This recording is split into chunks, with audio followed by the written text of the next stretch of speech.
everybody, and welcome to the channel. Today we are talking about how you can rank #1 on Google and what is the one simple thing that you can do to help you achieve this goal. Now, I'm Amy. I am a 20+ year digital marketing veteran, and it's my job to help you get the most out of your digital marketing. Now, if you are looking to grow your 2023 digital strategy, or you need a little bit of help getting your 2023 digital strategy together, check out the resource links that we have down below. They're all free, and they'll help you build your 2023 digital strategy. Now, if you want to rank #1 on Google, there are two simple things that you can do to help you achieve that goal. The first one is create a Google business profile, formerly known as a Google My Business profile. Now with this, it's pretty simple. You just log in and you have to create a profile. Now, what is going to come with this is you're going to have to make sure that the address that you put in is an address that you can actually receive mail at. Now you may be thinking, Amy, I do not have a storefront. Now, neither do I. I run a totally digital business. And what I did was I just used my home address. Now, don't worry, that home address is not going to be seen by anyone, because as you're building your profile, no one can actually see what you're building until you get that card from Google with the code on it, so that they can verify that you do in fact have a resident at this address. So then what you do is you just hide the address so nobody can see it, and then you just go on about your business. Now, why do you want a Google business profile? Well, because it helps you rank higher in those search results. A lot of the times when you search for a business, that is the Google business profile that you are seeing come up in those search results, especially on a map. That's a Google business profile.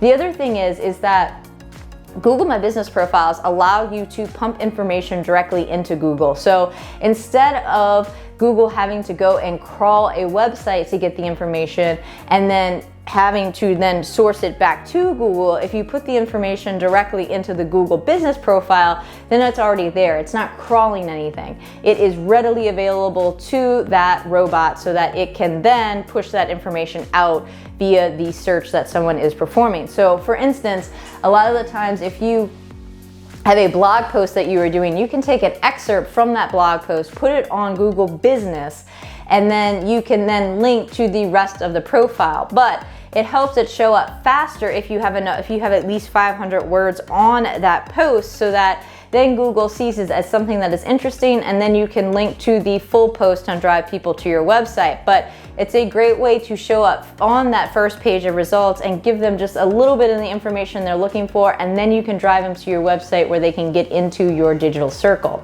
The other thing that is great for the Google business profile is the reviews.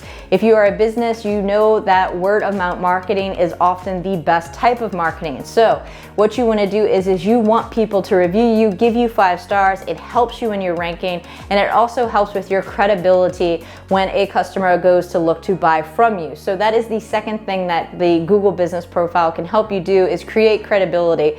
And the more people that you send to that page, the more reviews that you get, again, it will help you in your rankings move up, so that the business will seem more credible to the Google search engine. Now, the second thing that you can do is you can connect Google Search Console to your website. Now, it's a pretty simple process. I've linked a video down below to how I did it, and it'll walk you step by step on how you can do it. The great thing about Google Search Console is it will allow you to upload a sitemap, and this sitemap is going to allow Google to crawl your website so that it can index all your pages.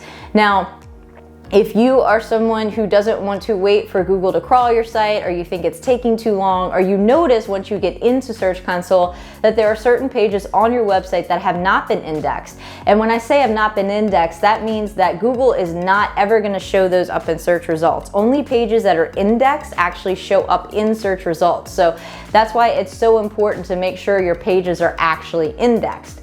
So what you're going to want to do is you can go and you can insert that URL into the URL checker, and then it'll tell you whether or not it has been indexed. If it hasn't, you can request indexing, and then Google will put it in the queue to go ahead and crawl so that it can show up in future search results. Now, I know people will say there are many other ways that can help you get higher in the Google search results and rank on that first page. These are just 2 simple actions that you can take that will help you rank higher in those Google search results.